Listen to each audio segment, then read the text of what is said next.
Si e qutë shqiptar, ju kërkoj ndjesë se kom një 3 ditë pa shku në protest, po jem smurë si dreqe, më bëna 8 ditë plazhe në Akputin mes, nuk e di qa pata.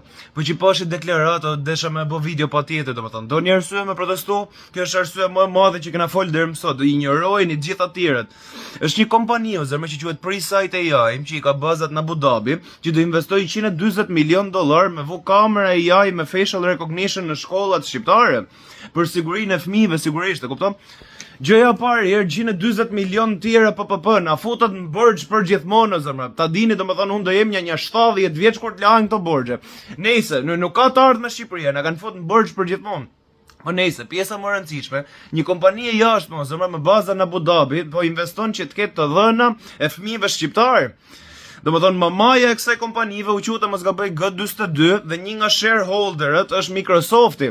Të dhënat e fëmijëve shqiptar janë të i shku Bill Gatesit o zemra, me rob shpije o zemra. Duket sikur shteti jon pas ka nërmen me fillu me jashturu darkën këtyre mysafirëve që presim me në ardhë së shpejti. Keni parasysh këto mysafirët që presim së shpejti që i pëlqen me hangër fëmijë? Ma boni Allah për shprehjen e kupto, po është thjesht e vërteta, ç'a më i bëm, pas ka filluar me i shtru darkën shteti.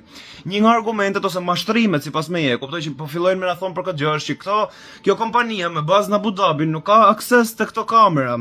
Thjesht po investon, domethënë po na sjell këto kamera, do investoj $140 milion nga lekët e veta, do të më ia kthy avash avash, po që këto nuk do mund të shohin videot. Pronarët e kamerës, e kupton? Këto aksesin do e ketë vetëm qeveria shqiptare. Nuk e di a e besoni ju këtë gjë, domethënë po është e njëjta gjë si më thon Mark Zuckerbergu, futi të dhënat e tua te platforma Instagram, të jap fjalën që nuk do i shoh, sepse ka rëndësi privatësia jote, e kupton? Ti futi të dhënat edhe unë të jap fjalën që nuk do i shoh, edhe nuk do i shes të dhënat. Gjë që ka dalë gabuar shumë herë, e kupton? Po që futi gjithsesi, të jap fjalën që ka rëndësi privatësia jote. Zgjidheni vetë më e besua mos më e besu këtë gjë, domethënë. Unë thjesht desha me bëj lidhje me një 2 gjëra të tjera që kanë ndodhur këto kohë. Njëra është para 2 javësh, tjetra është para një 5 vitesh, e kupton, ose 4 vitesh. Para 2 javësh o zemra rai tërmet madhor ose 2 tërmete në Venezuelë, e kupton? Edhe kishte nga këto organizatat humanitariste që raportoshin 10 mijëra fëmijë të trafikuar.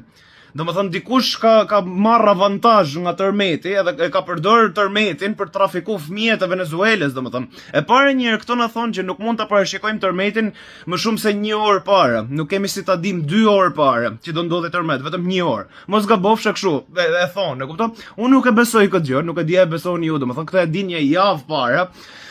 E pare njërë, do më thonë, shifeni qik makinerinë e tërmetit artificial që e ka bërë Nikola Tesla para 100 vitesh, po mos fut në muhabetet thella, po nese, e kupton? Mund ta shkaktojnë tërmetin, po nese.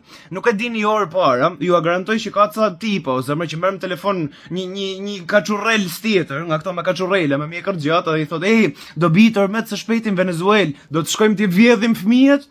E kupto, ja thot me buzëqeshje, përdorin situatën e keqe me trafiku fëmijë. E kupto, kjo ka ndodhi para 1-2 javësh, e kupto, 10.000 fëmijë të humbë. Sa me krahasu, me ju tregu me çfarë njerëz keni të bëni, e kupton? Dhe e dyta po ndodh në Ukrainë. Është një fondacion ozërmë që e ka presidenti i Ukrainës, Zelenski, bashkë me gruan e vet, domethënë, që është fondacioni Zelenska quhet, Zelenska Foundation, që e ka më shumë pronësi gruaja e Zelenskit. Këto zemra marrin kështu donations, edhe qëllimi kryesor i fondacionit është me shpëtu fëmijët Ukrainës, që janë në luftë tash, e kupton? Babat e fëmijëve Ukrainës janë të i çuar në front të luftës, mamin dhe kalamanin janë të i çuar nga ana tjetër komplet, me i shkëput nga lufta, e kupton? Puna është se kanë humbë 10.000 fëmijë. Më falni që po qeshje, kupton, po më mirë me qesh se me qa, veç me qa, që me ju thonë, kupton? Këto kanë humbë 10.000 fëmijë, zemra fondacioni Zelenska, edhe tipat si Donald Trumpi janë të i dhonë lek, janë të i bë donate lek fondacionit Zelenska. Kështu që ke njerëzit më të pasur të kësaj bote, domethënë listën Epstein, le të themi. Lista Epstein po i dhuron lek fondacionit Zelenska dhe fondacioni Zelenska po humb fëmijë. Si e kuptoni ju këtë? Je të ble fëmijë, je të gjet një mënyrë formale me ble fëmijë. Këto janë njerëzit me cilit keni të bëni. Kaq dimi ju thonë, ju zgjidhni vetë çfarë më besua, kupton? Arsyeja pse po ja bëj këto krahasime është me ju prezantuar me mysafirët që po na vinë, se mos e nuk i njihni mirë kush janë, domethënë duhet të i njoft mysafirët para se më ardhe, kupton? Kjo është ajo që bëjnë në çdo shtet ku hyn. Njëjtën gjë bëjnë, domethënë kjo është ajo që bëjnë në çdo shtet ku marrin sadopak kontroll. Kjo është arsyeja pse i përjashtonin nga çdo shtet. Hiqin 100 vitet e fundit që kanë marrë gjithë kontrollin, e kupton? Kjo është ajo që bëjnë. në fillim këto kamera do na i shesin si gjë të mirë, domethënë si për sigurinë e fëmijëve, që do të evitojmë rastet e PD-F-ve dhe të kriminalitetit që mund të ndodhin në të ardhmen. Do e dim para se të ndodhi, kështu që mund ta parandalojmë. Por nëse ka një situatë kaosi, që se merr vesh i pari dytin, në tërmet, kuptoj që bien ja 36 ndërtesa, larg qoftë, ose në një luftë që mund të plasi. Larg qoftë, kuptoj plas në një luftë, po pritet do shihni kaosin në lajme, po ndodh kjo kaos, por na humbën dhe 5000 fëmijë. Ku shkon?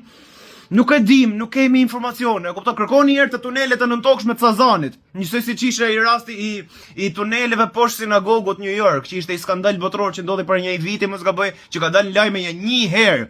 Lajme shqiptare s'bëhet fjalë herë, mos e nuk e dini fare. Kërkoni o zemra, një herë ka dalë lajme, megjithëse ishte skandal botror, e kupton? Këto janë njerëzit që po sjellin brenda. Mos e duhet fillojmë nga qeveria jonë, domethënë. Kjo është një arsye për të shkuar në protestë, kupton? Duhet hedhim qeverinë një herë që po i lejon të bëjmë këto gjëna.